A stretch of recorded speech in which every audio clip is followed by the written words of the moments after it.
Bueno, hemos tenido alguna dificultad con este enlace de Matanzas. Ustedes me precisan cuando Karel vuelva a estar listo para nosotros retomar este contacto con la provincia de Matanzas y los temas interesantes que nos había propuesto. Mientras esto sucede, vamos a adelantar la temática de hoy. Ya usted veía algunas imágenes y es que, sin lugar a dudas, qué cubano que no pase de los TAS no ha reído con Wilson y sus crollitas, el ay vecino, se acuerda del gordo y el flaco, de Blanquito, el perrito de Ñico, que protagoniza El Mejor Amigo, y otros segmentos que forman parte de la formación cultural de un país. Ya que en el estudio saludaban aparte de mis invitados y veían también una revista que es muy querida. Y es que el 16 de octubre de 1961 nace Pa'lante como un semanario dirigido a cultivar las mejores expresiones del humor general. Ha llovido mucho desde entonces y muchos cambios ha tenido que afrontar su colectivo, pero hoy nos acompañan algunos palanteros. Así que con mucho gusto estoy recibiendo en el programa a Ismael Lema Águila, director de Pa'lante,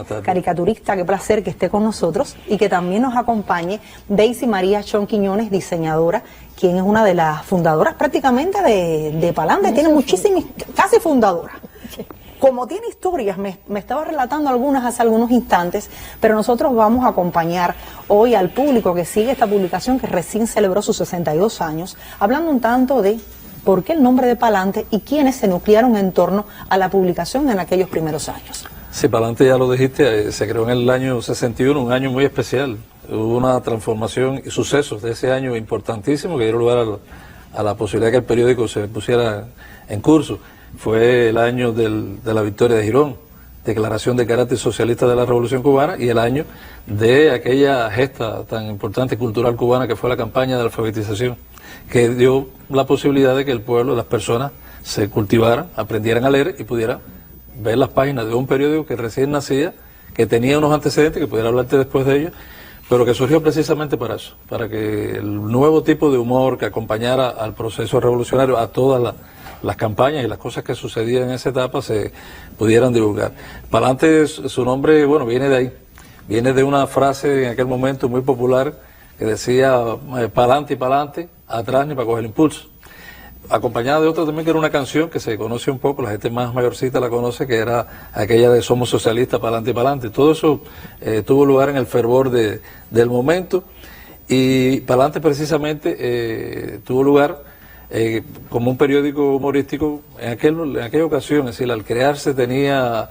era un periódico semanal, por eso todavía las personas dicen el semanario Pa'lante. El semanario Pa'lante. Ya no lo es así, ya tiene una frecuencia de otro tipo, ¿no? Pero surgió semanal, con una tirada de 250.000 ejemplares cada semana, quiere decir que había 1 millón de periódicos Pa'lante circulando durante un mes. Y los fundadores, que debemos hablar de ellos, me preguntabas, y son gente que queremos recordar precisamente en este homenaje que se ha hecho en estos días. Un venezolano fue el primer director de Pa'lante, Horacio Montiel, que era director de periódicos, creador allá de un periódico que se llamó Dominguito, ya en Venezuela, y fue el primer director, como lo fueron después muchos más, incluso hasta llegar a 10, que soy, en mi caso soy el 10º director. Pero lo conformaron caricaturistas que eran jóvenes en aquel momento, que venían de otras publicaciones, y te la comento, ¿no? La publicación Zigzag fue el antecedente principal del periódico Pa'lante, que circuló desde el año 38 hasta el año 60. Una publicación que en los primeros años tuvo un corte liberal, por lo tanto facilitó determinados procesos de izquierda y progresista del momento en esos años, como fue, por ejemplo, la publicación del Loquito de René de la Nuez en ese periódico anterior al triunfo de la Revolución, y que terminó precisamente cuando comenzó a chocar su dirección y los caricaturistas con las nuevas transformaciones revolucionarias, como sucedió con otras publicaciones también importantes del país, que sus directivos empezaron a chocar, y bueno, dejó de existir en el año 60, hubo una publicación intermedia de un corte más valguandista, que fue el Pitirri, pero Pa'lante surgió como una necesidad de crear un periódico con ese alcance nacional que tuvo el anterior, el antecedente que te decía, y así fue como se empezó a conocer una nueva publicación con un humor, como hablabas, costumbrista, satírico, que acompañó en muchísimos momentos, y pudiéramos hablar. Claro, estamos viendo, bueno, veíamos imágenes de la Fundación de Palante. Ahora, mientras conversemos, vamos a hablar,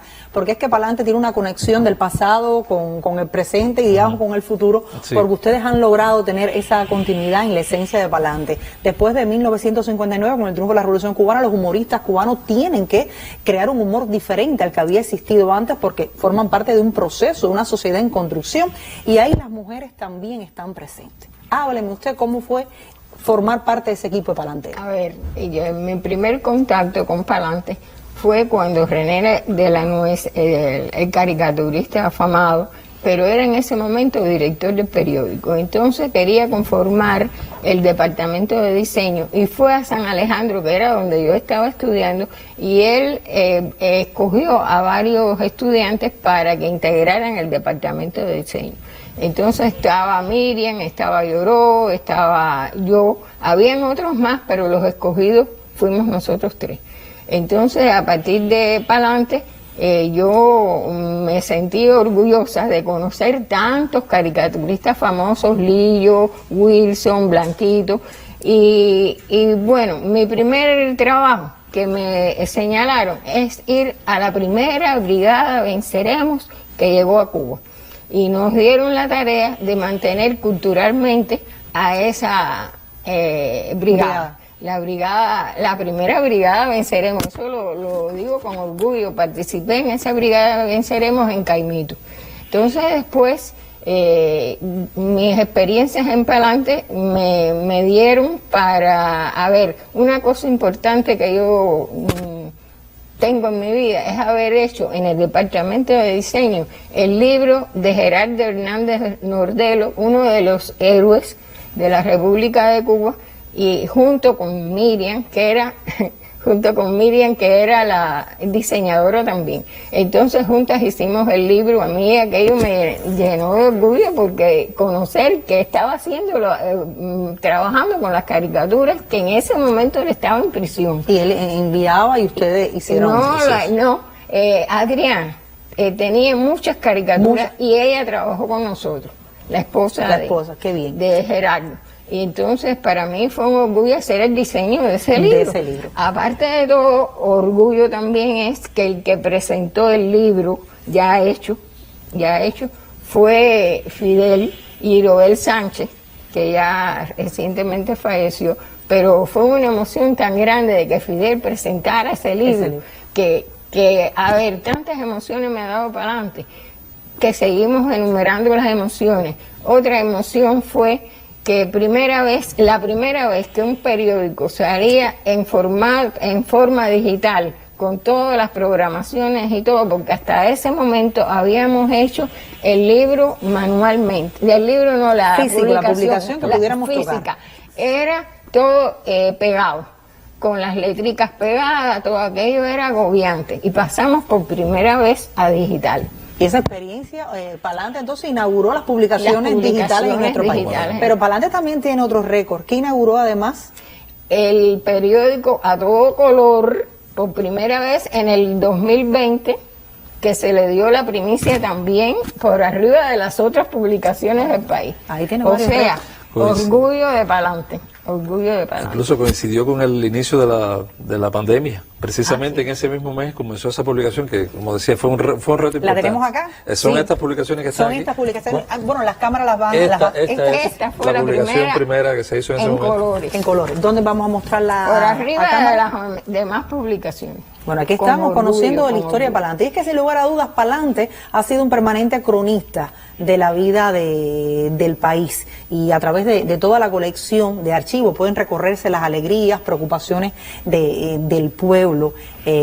La publicación también, yo quisiera destacar esto, ha dado cabida a los colaboradores de todo el país. Usted ya mencionaba el caso de Gerardo, también amigos extranjeros que han estado en las páginas de Palante, y ha sido importante este intercambio. Sí, así mismo. Por Palante han pasado casi todos los caricaturistas de Cuba, y no solo caricaturistas, porque debo decir que Palante también es un periódico que incluye la literatura humorística, incluye también las décimas, y por eso una de las personalidades de la cultura cubana que honró, ¿no?, con participar en Palante mucho tiempo fue el indio Naborí, Jesús Horta Ruiz, que creó una sección que se llama Dímelo Cantando, que se publica en las décimas y esa sección se mantiene hasta la actualidad, todavía persiste y la tratamos de conservar, porque por ahí pasó el profesor Espinosa, Chanito Isidrón y otras personalidades que tienen que ver con la literatura. Y entonces, hablabas ahorita precisamente de eso, que ha sido, Palante es una institución cultural, podemos decir, de tantos años, es el periódico más longevo de Iberoamérica de corte humorístico, el que más tiempo tiene y que está activo actualmente. Esa es una información que nosotros conservamos. Y por ahí, por ejemplo, comenzaron muchos caricaturistas jóvenes, como fue Gerardo, que todavía sigue siendo nuestro colaborador insigne, aunque ya no puede hacer lo que hacía, que por cierto tiene un personaje también en Palante, Pepino. Era el personaje que él creó en nuestra publicación y después lo siguió haciendo. Pero muchos, por ejemplo, Ares, que es un caricaturista renombrado a nivel mundial, ganó concursos que se hicieron para promover el humor joven en Palante, él y otros muchos creadores también. Poligán, por ejemplo, que es un creador que no está en Cuba en este momento, pero que sigue teniendo un contacto muy importante con el humor cubano en nuestra realización.